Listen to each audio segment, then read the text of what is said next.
comporter bien pendant ces situations un peu délicates, hein, les situations actuelles. J'espère que tout le monde va bien et qu'il jouit d'une bonne santé. Bon, aujourd'hui, on va faire une leçon de lecture selon une entrée thématique. C'est-à-dire, on va parler de comment Victor Hugo elle a essayé d'abolir la peine de mort en adoptant des stratégies argumentatives différentes qui s'inscrivent sous l'argumentation indirecte, plus que l'argumentation directe. Donc, dans cette leçon, voilà son titre, entrée thématique, les stratégies argumentatives employées par Victor Hugo dans son œuvre intégrale, ou bien dans son œuvre, le dernier jour d'un condamné pour abolir, ça c'est le thème, c'est pour cela qu'on a nommé une entrée thématique. Quel est son thème? C'est abolir la peine de mort. Ça veut dire quoi? Abolir, c'est supprimer cette peine de mort, bien cette mise à mort, à travers son texte, le dernier jour d'un condamné. Donc, on va voir les différentes stratégies argumentatives. Commençons d'abord par donc, le niveau, c'est la première année du baccalauréat, toute option ou bien toute branche. Module, c'est lire un roman à thèse, c'est-à-dire le deuxième module. L'œuvre, c'est le dernier jour d'un condamné de Victor Hugo. Activité, étude de texte. Séance 3, c'est-à-dire qu'il va venir après les deux entrées, une entrée actentielle et une entrée événementielle. D'accord? Pour la capacité visée, quelle est la capacité visée d'après cette leçon? C'est mettre en œuvre les différentes techniques de l'argumentation qui vergent vers la persuasion, c'est-à-dire qui vient du verbe persuader, c'est-à-dire changer un point de vue en touchant les sentiments des lecteurs. Abolir la peine de mort par le moyen d'une argumentation humaniste. Humaniste, c'est un adjectif qui vient du mot homme. Donc, même si vous trouvez que l'adjectif il est un peu ambigu, mais ça vient seulement du nom homme. Humaniste, ça vient de homme humain.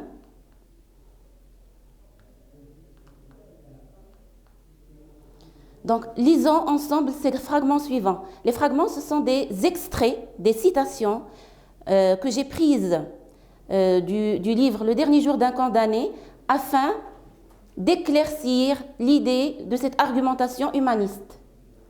Donc, d'abord, ça veut dire quoi argumentation humaniste? C'est-à-dire le fait d'abolir une peine de mort, c'est sauver un être humain. C'est-à-dire, on va parler ici, la mise à mort, quand on condamne à mort une personne, coupable ou non, ça dépend du cas, on est en train de faire la mise à mort d'abord d'une intelligence. Quand on dit homme, on dit intelligence, on dit pensée, on dit tout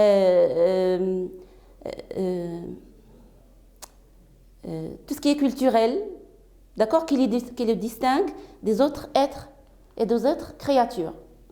Donc, premier énoncé qu'on va lire ensemble, ce procès verbal de la pensée agonisante dans cette progression toujours croissante de douleur, dans cette espèce d'autopsie intellectuelle d'un condamné. Donc, les mots soulignés, ils réfèrent au registre de l'intelligence, de la pensée. C'est-à-dire, en condamnant un être humain, on est d'abord en train de condamner une intelligence. D'accord? Deuxième énoncé,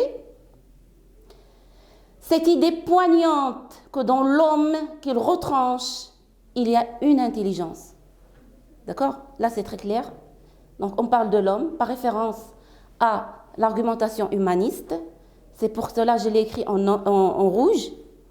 On parle ici, champ lexical de l'intelligence, une pensée qui agonise. Pourquoi? Parce que ce sont les derniers moments avant l'exécution. N'oubliez pas qu'on est en train de parler d'un dernier jour d'un condamné, c'est-à-dire le dernier jour avant son exécution.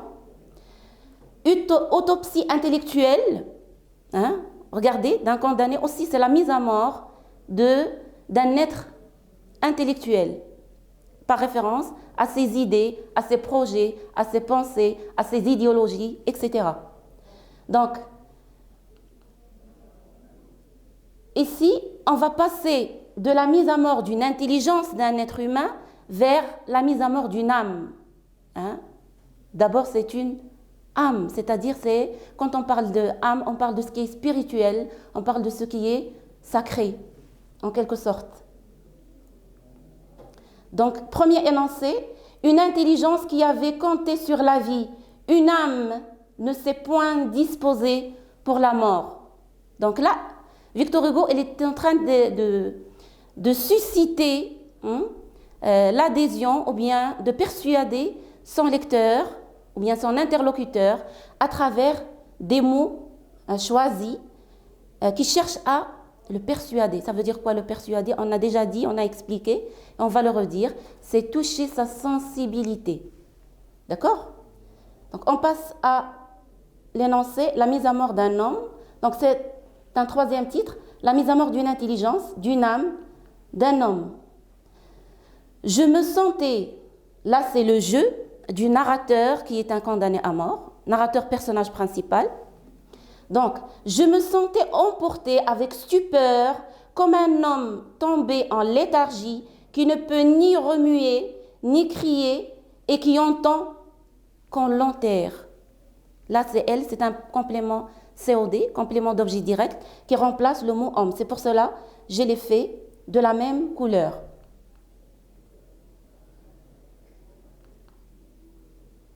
Bon. Une autre citation concernant toujours la mise à mort d'un homme. Un homme unique, c'est-à-dire que chaque être humain sur Terre, il est unique. Hein? Pourquoi? Vu sa différence, il est différent des autres, donc ça s'inscrit dans l'unique. Hein? Il est différent, il est distingué, il ne ressemble pas aux autres. D'accord?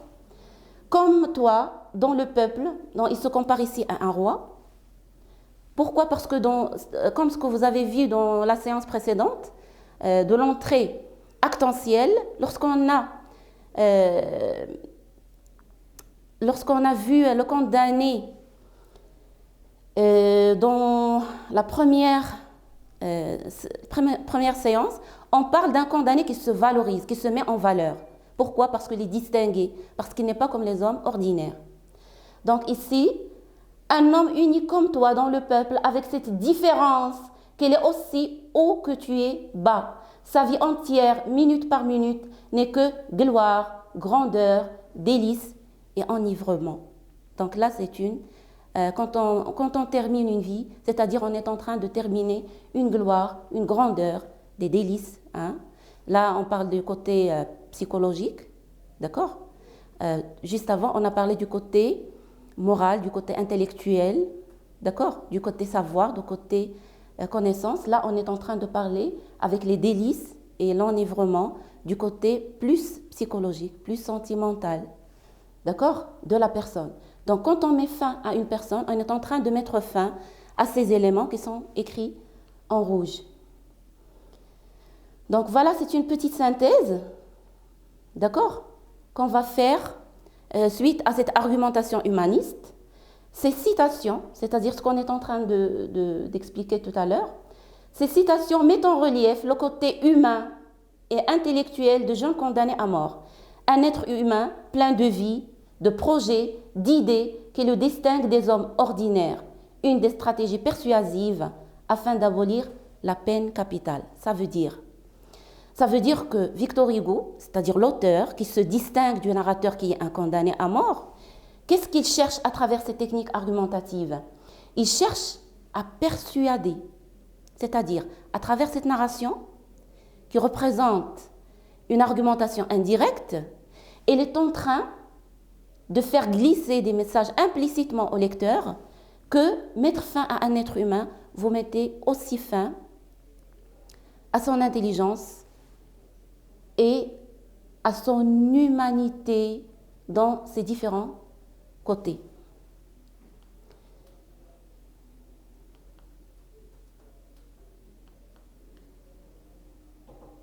Toujours, c'est une entrée thématique comme on a dit tout de suite.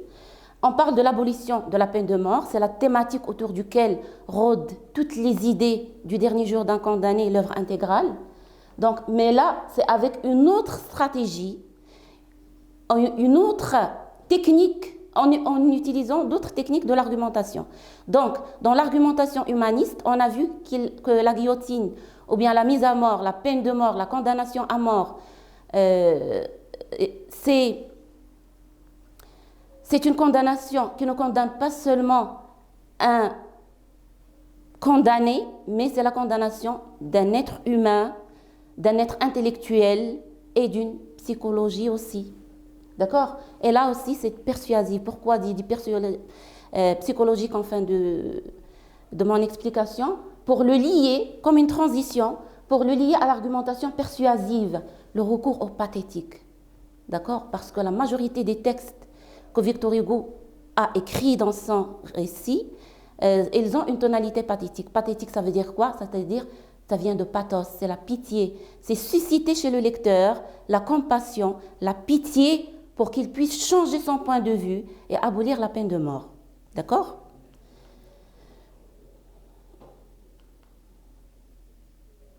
Donc, lisons ensemble. Aussi, c'est un corpus sur lequel on va travailler le champ lexical du pathétique, hein, de la tonalité pathétique, c'est-à-dire je cherche à changer ton point de vue en tant que lecteur en touchant tes sentiments, ta sensualité ou bien tes émotions. D'accord? Elle touche à travers quel élément? À travers 3 éléments. Comme dans l'argumentation humaniste, on a vu la mise à mort d'une âme, la mise à mort d'une intelligence, la mise à mort d'un homme. Dans l'argumentation persuasive, on va voir aussi 3 éléments. La souffrance physique, à travers laquelle il cherche à influencer le lecteur pour abolir à cette peine de mort. Il y a la douleur morale qui dépasse la douleur physique du condamné. Et il y a l'évocation de la famille, d'accord? Qui relève aussi du registre pathétique. Donc, on va commencer par la souffrance physique. Il me semble qu'il y a un liquide qui flotte dans mon cerveau et qui fait battre ma cervelle contre les parois du crâne. Chapitre 38. Ça veut dire quoi? Pourquoi maintenant elle est en train de parler de son cerveau? Parce que c'est là où habite cette condamnation à mort, cette peine de mort, cette obsession de la mise à mort. C'est pour cela qu'on a parlé d'un cerveau qui flotte, il est devenu comme un liquide. Hein? Peut-être c'est une tête qui souffre d'une fièvre, de quoi? De l'obsession dans une seule idée. Comme il a dit aussi dans le premier chapitre, hein? Mon cerveau, il est captif dans une idée, l'obsession. Deuxième énoncé, une violente douleur de tête, les reins froids, le front brûlant. On parle toujours d'une douleur de tête. Pourquoi? Parce que c'est la tête qui réfléchit, c'est la tête qui pense. C'est la tête qui ne cesse de chercher à trouver des solutions, d'évasion, etc. Donc, une violente douleur de tête, les reins froids, le front brûlant. Regardez, c'est une antithèse frappante ici, en parlant reins froids, la froideur des reins, et un front brûlant. Donc, brûlant et froid, c'est une antithèse qui marque une douleur. C'est comme si le corps du condamné il est divisé en 2 parties. La partie haute, hein, il souffre de la fièvre. Elle est brûlante. Elle brûle. Hein, c'est une exagération, c'est une hyperbole. Et une moitié inférieure qui est froide, glacée. Possible que la mort, elle a déjà commencé à pénétrer le corps du condamné en commençant par ses membres inférieurs. Parce que la mort aussi, elle commence de cette manière. D'accord? Donc ici, c'est comme si le condamné, il est en train de vivre une mort avant la guillotine. D'accord? La mort de réflexion, la mort de la remise en question d'un passé, etc. D'accord? Très bien. Donc on passe maintenant à la douleur morale. La douleur morale là, on va voir des citations. Qu'est-ce que la douleur physique près de la douleur morale? C'est-à-dire c'est rien. Toutes ces souffrances physiques qu'on a vues, surtout dans le chapitre 38 qui parle de ces douleurs physiques, hein, de cette souffrance atroce qu'il est en train de supporter, de ces secousses galvaniques, d'une plume qui tombe en écrivant par le stress et cette obsession de la mort. Là maintenant, il dit que la douleur morale, elle dépasse cette douleur physique. C'est-à-dire, elle est plus grave, elle est plus stressante que la douleur physique. Bien, les angoisses de cette journée irréparable qui s'écoule si lentement et si vite. Là aussi, on joue sur une antithèse, vite et lentement. Hein? Une antithèse, elle est en train de souffrir, de vivre. C'est comme si moitié vivante, moitié morte. Cette opposition aussi qu'elle est en train de sentir. Hein? Il se reflète sur son écriture. Il se reflète sur cette opposition toujours entre les mots qu'il utilise dans ses énoncés. On parle des angoisses, d'une journée irréparable, c'est le dernier jour. Hein? Ça réfère au titre, le dernier jour d'un condamné. Donc, les angoisses, être angoissé, c'est-à-dire se poser 1000 questions. Ne pas avoir la conscience tranquille. Pourquoi? Parce qu'on ne peut pas vivre avec une conscience tranquille dans l'enfermement, dans l'incarcération et dans la captivité. D'accord? Bon, une petite synthèse, hein, comme d'habitude. Ces énoncés, c'est-à-dire les énoncés qu'on a vus pour l'évocation de la famille, qui est un troisième point dont j'ai parlé tout à l'heure, je n'ai pas développé l'évocation de la famille parce que le prof de la première séance, elle a parlé du rapport du condamné avec sa famille en général et avec sa fille Marie en particulier. Donc pour ne pas répéter les mêmes idées, je vais seulement dire que l'évocation de la famille aussi, il relève du registre pathétique. Le fait de parler de sa fille, le fait de parler de sa femme, le fait de parler de sa mère agonisante, ça touche aussi les sentiments du lecteur, ça suscite leur pitié et leur compassion. Donc, l'évocation de la famille aussi, le fait de laisser derrière lui 3 femmes, une petite fille de 3 ans, une jeune femme qui vient de se marier, puisqu'ils ont une petite fille et elles sont encore très jeunes. C'est-à-dire, c'est comme si cette condamnation, elle va éteindre cet épanouissement, l'épanouissement de la petite fille et aussi de sa maman. La mère, en parlant de la maman de Marie, c'est-à-dire la femme du condamné, la mère, elle est agonisante, c'est-à-dire elle a besoin de ce jeune homme le restant de sa vie. Donc, par cette évocation de la famille, c'est comme si cette mise à mort, il met fin à plusieurs vies. À la vie de sa fille, à la vie de sa femme et aussi à la vie de sa mère. Donc, ça relève toujours du pathétique. Tous les arguments qu'on a vus, toutes les idées qui étaient inscrites au tableau, ils relèvent de la persuasion. Donc, je suis en train de persuader mon lecteur. Ça veut dire que je suis en train de l'influencer psychologiquement pour qu'il puisse adhérer à mon point de vue, à mon opinion. D'accord ? Donc, j'espère que ça sera clair. Donc, l'intelligence aussi, l'intelligence s'éteigne, penser à penser. Là, c'est un euphémisme. S'éteigner, pour ne pas évoquer le terme de la mort. D'accord? C'est dans le chapitre 39. Je passe. Chacun de ces détails m'a porté sa torture morale. D'accord? Plus qu'une torture physique. Les mots manquent aux émotions. Là, je peux le lier avec l'image que vous allez voir tout à l'heure. Hein? Les mots manquent parfois aux émotions. Ils ne peuvent pas exprimer les douleurs vraies d'un condamné à mort. Donc, c'était une dernière bravade de l'intelligence. Mais le corps ne voulut pas. Ma nuque resta paralysée et d'avance comme morte. Donc, les mots qui sont écrits avec une autre couleur, ils reflètent le registre de la persuasion, c'est-à-dire le registre pathétique, susciter la pitié des lecteurs afin de changer leur point de vue et abolir la peine. Donc, pour l'évocation de la famille qui relève aussi du registre pathétique, j'ai présenté cette image significative. Hein? Lecture possible pour les élèves. Lecture possible, c'est la fille du condamné à mort, Marie, qui a 3 ans dans le texte, ici, après 20 ans. C'est-à-dire à l'âge de 23 ans. C'est une image significative. Et en même temps, on peut avoir une autre lecture.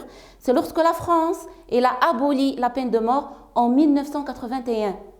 Donc c'est en 1981 que la France a aboli cette peine de mort. Après l'apparition de ce livre et des autres livres qui ont défendu la même idée, la même thèse. D'accord ? Donc, sur ce, j'espère que vous avez compris ce que ça veut dire l'argumentation humaniste, la mise à mort d'une âme, la mise à mort d'un homme, la mise à mort d'une intelligence, l'argumentation persuasive comme une autre stratégie argumentative adoptée par Victor Hugo qui parle aussi de 3 éléments pour vous souvenir de ces éléments. On a la souffrance ou la douleur physique, la souffrance morale et l'évocation de sa famille qui relève du registre pathétique. Sur ce, merci, comportez-vous bien et à une leçon prochaine, Inch'Allah.